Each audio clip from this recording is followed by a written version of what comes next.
Katie Langenhuizen. I work for the Rocky Mountain Preschool Coalition, a project of Manaus, and I'm also a mother of a newly 5-year-old and a 2-year-old here in Glenwood Springs. The Rocky Mountain Preschool Coalition is a group of business leaders, nonprofit leaders, education leaders, parents from the Parachute to Aspen region, so the whole Roaring Fork Valley. As somebody who understands the system and knows what I need to do, like getting on wait lists before, while still pregnant, it is still nearly impossible to find care the way you want it. You have to piece together little chunks of care here and there to make it possible to work. Families are constantly, my peers are all struggling to find the care they need. And what ends up happening is the kids bear the brunt of that because they end up often having to switch what childcare situation they're in. The continuity of care changes, and that we know that's not great for kids. The kids really thrive when they can attach to the caregivers around them. And so both for the kids and the parents, we really need to stabilize the situation.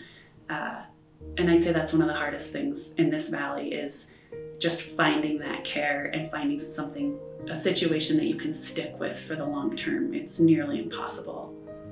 And early childhood development is considered the years between the ages of 0 and 5 before kindergarten, when kids really are developing their brain. And what we know now that generations before us maybe didn't know is how crucial those first years are, especially 0 to 3 years old.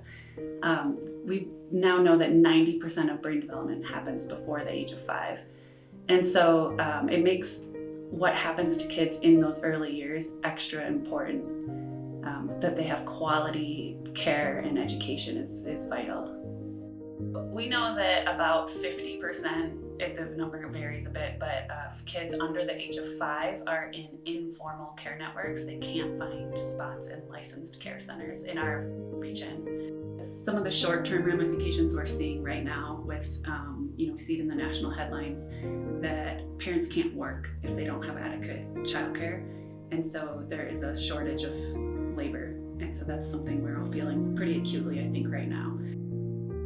There's study after study that shows that kids learn so much when they're little that if they don't have great quality care and options for the family support when they're young, it'll detrimentally hurt their outcomes later in life. And so from an equality standpoint too, those of us that know how to work the system and can maybe afford care, our kids end up at an advantage compared to other kids whose parents maybe can't afford it or can't access it. And that's starting in the very first years of life, and it sets everybody up for a different path in life